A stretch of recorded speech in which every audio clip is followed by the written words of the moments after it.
Ladies and gentlemen, welcome back to the Ice Age. My name is Iceman, and I'm bringing you some Ghost Recon Future Soldier multiplayer gameplay. We're playing Team Conflict on the map Pipeline, and I think my final score is 26-9, so there definitely is some awesome moments in here, a lot of kills, some great gameplay from me. I haven't played this game in a while. It's just kind of been in my collection, haven't really been messing with it. You guys have been seeing I've been playing a lot of Halo 4, some other games as well, but this one just hadn't really gotten some attention, so I decided to bust it out and show you guys what I can do with it. So when I had first gotten the game, I was really pretty terrible at it. You guys know that I play a lot of first-person shooters, don't really do the cover-based shooter too much, you know, games like Gears, whatever.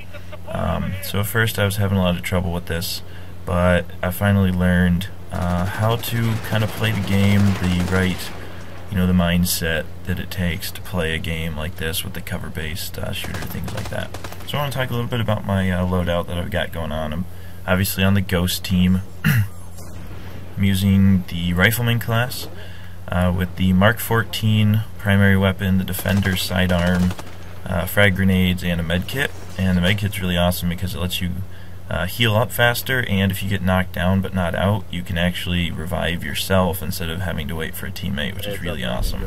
I don't know if you get to see any of that in this game, but I definitely have taken advantage of that in a lot of the games I've played previously.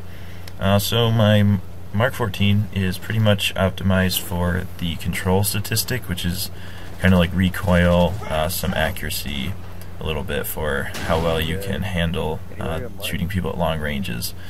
And so I'm using the magnified hollow sight, which is a 3x scope, the automatic trigger for fully automatic fire. By default, the Mark 14 is single shot, and in this game where things happen very quickly, I wanted to have the automatic trigger so I didn't have to shoot a bunch of single bullets. I also have the fixed stock and the angled foregrip, as well as the muzzle compensator. And then I have the system is undergassed, and I have the extended magazine on for 30 bullets per magazine. I know if you guys out there play Future Soldier, you'll probably tell me that I missed a category, but off the top of my head I can't really remember if there's anything else that you can change about the gun. So yeah, that's what I'm using on this gun, so you guys kind of know my play style. I really just like to have the ability to fire accurately at long ranges.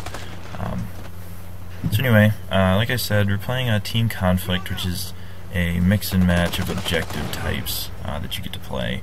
Really fun game type, I think, because, like you guys know, I'm a huge objective fan. Slayers and Deathmatch, you know, are great game types as well, but I generally like to have something else to go for while I'm killing all the rest of the scrubs. So Conflict really fits that bill pretty nicely. Like you see here, I'm kind of watching the objective over in the corner. I saw that guy go in there, so in a second I'm going to go over there and actually take him out. Really gives good opportunities in Future Soldier for the objective gameplay because the objective moves around. So if you take games like Halo or whatever, or Call of Duty, you pick a particular game type objective when you're playing. So you would play like King of the Hill or Domination or capture the flag or something like that, and that's the entire objective for the whole game. So in Conflict, it's cool because the objectives rotate around the map and they're all different things. So one point it might be you have to take over a supply depot, and then when your team controls it, you're allowed to get more ammo at it. You see me here using the Defender a little bit. It's like a shotgun type pistol, which is really awesome for close range. I don't know if I get any of that in this game, but it's definitely an awesome sidearm. Yeah, so some other objectives you might be doing are taking over like a sensor point, and if your team controls it, it'll mark enemies on the map that are in the general vicinity. So it's a really cool thing. The objectives actually, you know, give you bonuses for your team when you take them over, like the supply or the sensor or whatever. It's not just some random point where you have to hold this arbitrary hill for a certain amount of time or something like King of the Hill would be in other games. It's actually a benefit to taking over the points as well. And you play for 15 minutes, and taking over an objective gives you 100 points, and killing people I think gives you 1 point. So in case of ties, if the teams take over the same amount of objectives, that you can also take into account the kills and stuff to help kind of determine a winner in the game. You see right here, me and Rage are actually playing together, and we're trying to take out this, I think it's another team of 2, which is around the corner here. Being really careful using the cover, covering fire, suppressing fire. A lot of grenades going on in this section, and I actually take somebody out there with that one, which was a really good throw. But yeah, so the objective style gameplay in Conflict can kind of lead to some, I guess you could call it like campy gameplay a little bit. But it doesn't seem to be too much of a problem because of the movement of the objectives. So you see right here, I totally derped for a little bit. You guys are probably like, Ice, what are you doing? That guy's like right in front of you. But yeah, I saw him eventually, took him out. Follow this guy all around, just like trying to get to him, and Rage freaking takes him out like right in front of me. I was like, oh man, dude, just ran around this whole entire building trying to kill this guy, and oh well. But teamwork is really awesome in this game. It's like a really essential part of Ghost Recon. Nice kill there through the flashbang. I don't know how that even happened, but I was pretty proud of that anyway, so I'm glad I got that recorded and got to show you guys some of that. So teamwork is really awesome because unlike in games like, say, Gears of War, which is another kind of third-person cover-based shooter, it's really all like close range stuff. The maps are kind of designed to encourage that type of gameplay. So they, in Gears of War 3, everybody gets a shotgun. I think it's the same in Gears 2. And the maps are kind of built around all these tight corners and small spaces where you can have all the Nasher battles, and a lot of the hardcore fans really love that stuff. But that's just not for me, really. That's not how I like to play. I like a little bit more tactical gameplay, I guess you could call it, where maybe a little bit more long range. You can use a gun that's not a shotgun. So you see me here, the Mark 14 is definitely a long range gun. It has a good amount of range.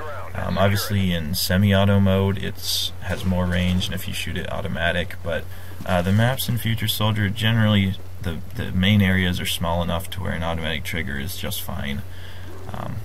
But yeah, I just like to play a little bit slower, I guess, and the reason that I actually like Future Soldier now is because you get to work with your team a lot. It has a buddy spawning, a squad spawning system, aka or a la Battlefield, so you can kind of team up with your squad to spawn farther in the field instead of in a base all the time like you would in Halo or Gears or whatever. Going on a little rampage right here, taking everybody out, really awesome. It's really handy to get around the back. This is kind of a terrible moment, but oh well.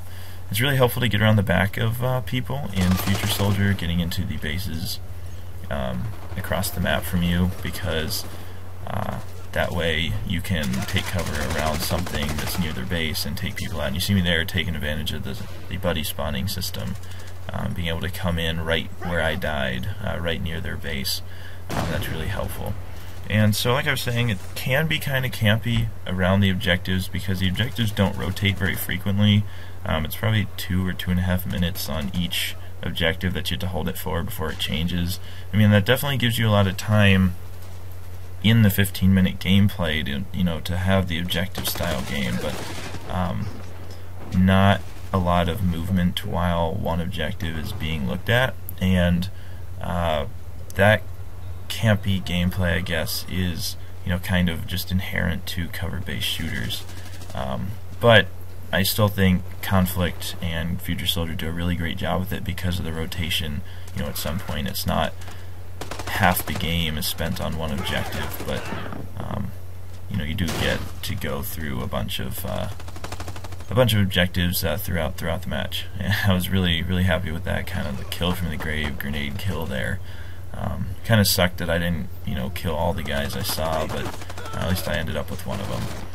So here, spawning in on Rage again, and having some issues, I guess, being trapped by those guys, but I think we might get through it in a little bit, yeah, and get out there again. So yeah, so like I was saying, kind of the camping thing comes from the sticking to the walls issue, and this is something that I'm sure everybody knows. and it's just really just my opinion, is that camping, or I guess using cover, and actually, using the mechanic where you stick to the wall instead of just kind of hiding behind it in free motion, really kind of limits how you move around the map. So right here, I'm actually, kind of quote stuck to the truck, using the cover mechanic, and it kind of limits my motion. I can't move off the end of the truck. I can't move really laterally while I'm attached to it until I actually, cancel the cover part, and then I can run around. And you guys know, from Halo and everything, that's really kind of how I like to play. I like to roam around infantry style, taking out people, just kind of moving all around tactically, getting in better positions to take people out, whatever. And using cover, is great for tactical work as well, but it kind of, like I said, limits your motion while you're in cover. So you can kind of get into some sticky situations where you're trying to do something, but because you're in cover, it doesn't work the same as if you had been not in cover. And so right there, really awesome use of cover, taking out those guys. They can't see me, but I can see them. Some good gameplay there. But like I was saying, it's just a little bit limiting, and that's generally why I don't play games like this, and why I really kind of sucked at Future Soldier when I first got the game. But I definitely had some time to think about it, some practice, kind of learned how you're really supposed to go about playing it, and I got a lot better at it, as you can see in this video. Still some pretty stupid moments where I don't see something, or some guy just sneaks right up on me or whatever, but as a whole, really good gameplay. I'm really proud of it.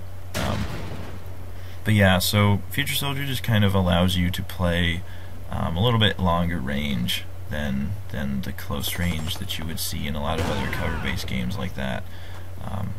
So that's generally why I kind of stuck with this game, whereas I haven't really played Gears too much. I've played all the Gears games through their campaigns, because I think the campaigns are really, really awesome, really well set up, and the maps are, generally pretty long, so you have the opportunity for some variety of gameplay. It's not just all shotguns everywhere. You get to snipe, you get to use, the boom shot, whatever. It's not all just nasher, and so I've definitely played those. Those are really awesome. Just haven't really played too much multiplayer. Played Gears 2 online for a little bit, and it just really wasn't for me. I was really terrible, and basically just didn't have a whole lot of fun playing it. But Future Soldier has stuck around. I really like the guerrilla mode, which is, I guess, kind of like Horde or Firefight, if you're familiar with those in Gears or Halo. And I'll probably be putting up some play of that with Rage at some point, and we can, show you how to do that. Really, really fun gameplay. But for the most part, probably gonna be just the regular multiplayer online part for this game. It's gotten a lot easier for me, I guess. Like I said, just got a lot better at it. It's a lot of fun to play now, especially when you have teammates. The teamwork aspect of it with the spawning, and basically just communication in general, is so critical to this game. It's kind of hard to understate that. I've played it online before by myself, and those were kind of the times when I did pretty poorly. It was really, really hard to get objectives or take points, or obviously pincer people if you don't have somebody else to pincer with. So it was a lot of work. It was really difficult. That was kind of the reason that I was so bad at the game. But then I started playing with my buddies, especially Rage, and really doing some good work there, being able to talk to them and everything, and just make sure we can, at least just the two of us, take out certain points or certain people. Yeah, so that's kind of my impressions of this game. I know not a whole lot of people play it anymore, especially with the other games that have been coming out, like Call of Duty and Halo and stuff. But if you guys ever want to play it, if you guys are into this sort of thing, hit me up, let me know, send me a message or whatever, and we can definitely get the game on some point. I'd really like to play with you guys, and just the more the merrier. I really like having team games, especially in shooters like this. So if you guys are up for it, let me know, and we can definitely get some custom games or online matchmaking, whatever. That would be really awesome. So you should see a little bit more of that coming in my channel soon. I think the game's pretty much almost over here. I get over there towards the spawn point for their spawn area one more time. But yeah, so like I said, my final score ends up being 26-9. Let me know if you guys want to play, if there's any other games you want to see. I know I'll get some live commentaries up in a little bit, maybe some more games with Rage, whatever. And yeah, so if you guys have any other feedback or anything, let me know. But until next time, peace, love, and ice. Good work. The enemy LZ may be sealed off, but they've got a backup location on